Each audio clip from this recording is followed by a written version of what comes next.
In this video, I'm going to show you how to draw a line at a specific angle to another line in AutoCAD without needing complicated calculations.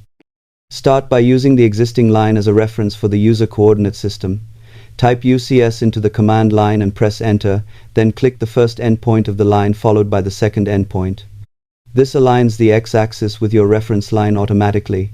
Next, make sure dynamic input is enabled from the status bar, so angle values are easier to control while drawing.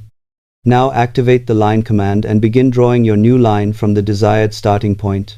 As you move the cursor, AutoCAD will display the angle relative to the reference line instead of the default world coordinates. Use the tab key to switch between distance and angle input fields, then type the exact angle you want and press enter. Once finished, reset the coordinate system by typing UCS again and selecting world to return everything to normal. This method is extremely useful for accurate drafting and saves time when working with angle geometry. Thanks for watching and happy drafting with AutoCAD.